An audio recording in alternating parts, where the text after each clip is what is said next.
Good morning, it's Dylan Jovine from Behind the Markets. Today is Wednesday, July 3rd. I had lunch with a young person the other day, yesterday. I'm not going to tell you the young person's name, but I will say that, he's in college. And of course, it being in college, he's getting, all that woke nonsense being delivered to him. I don't know what's happened to this freaking country. I mean, my goodness, we used to have the finest universities on the planet, and here I am sitting with a young guy, our future basically, and he's telling me why we should give socialism a second look. And I'm thinking to myself, boy, again, I'm trying not to say his name because I don't want to embarrass him. I'm thinking to myself, boy, man, you are crazy. Don't you understand that socialism basically means the state owns the means of production?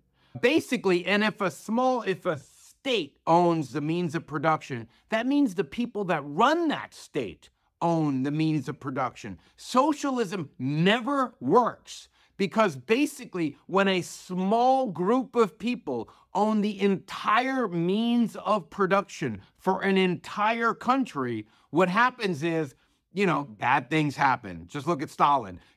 All of a sudden, power is just held by a small group of people, and they can rationalize anything. First of all, that small group of people will never make collectively as good decisions as a large group of people when the means of production are owned, like in America, where it's just in different little groups and different little pockets all over the country. It's dispersed across millions and millions of people, as opposed to, let's say, Soviet Union, where it's just basically, 100 people in the Communist Party running things, controlled all the decision-making, or, China has kind of a mixed thing. So I was saying to this young man who I said that basically socialism, communism itself basically, violates human nature. I always think business is kind of war for money. And, whether that's right or wrong, who knows? But at the end of the day, business has gotten us back in the day before we organized nation states and before we had actually capitalism.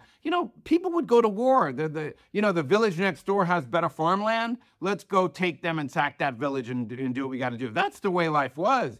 But with capitalism, basically, you get to really compete, get that really kind of animal thing that humans have, and go out and compete. So I think capitalism really honors human nature. And I think that while our system may look slow from time to time, especially when you see how fast, like, let's say, Nazi Germany moved or China could move, basically when you have the state just saying, we're going to do this, that, and this with these 5-year plans, et cetera, they can move very, very quickly. But over time, that small group of people that control all decision-making, all the means of production, will never make as many good decisions as a collective marketplace. That's why economic freedom is so freaking important, which is basically what I was telling this young man.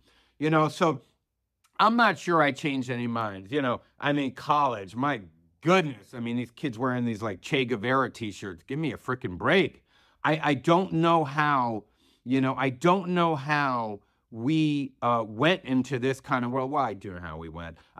Basically when the Soviet Union collapsed, this country, basically, we lost our major competitor. And, once the Soviet Union collapsed, we didn't have to teach kids anymore the power of democracy and capitalism every day. We didn't have to teach them that. We just got so rich as a country that basically we've just been fighting each other over the spoils of war. So I think having a competitor, we became fat and dumb, basically, like a predator that hasn't had any natural enemies in its own forest. That's what the United States has been, but of course that's changing vis-a-vis China.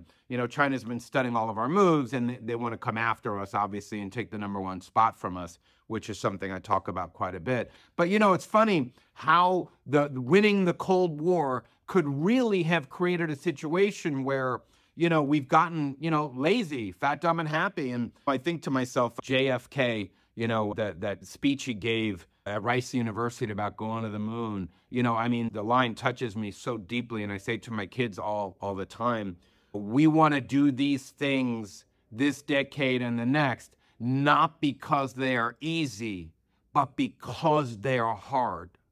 You know, the great things are always hard. I always tell my kids, and I was always saying, I was really trying to convey to this young man last night. But, you know, again, when we lost the Soviet Union, when the Soviet Union collapsed, we lost that national will, that understanding that basically our survival was at stake. You think of the Cuban Missile Crisis and all this other stuff.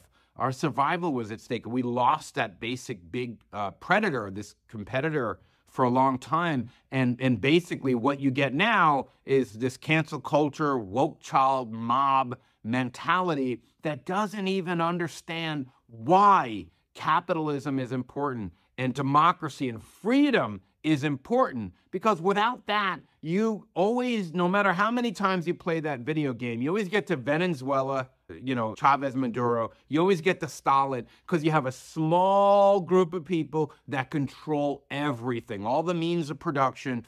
And, you know, if anybody says anything against what I believe, I'm going to black bag you in the middle of the night, pull you out, and, you know, you're not going to get heard from again. So hopefully I didn't think I changed a mind in yesterday's conversation. I'm not that freaking arrogant, but hopefully I planted a seed. And I hopefully to see this kid regularly plant seeds that is just, for goodness sake, so ridiculous. Anyway, have a great Wednesday.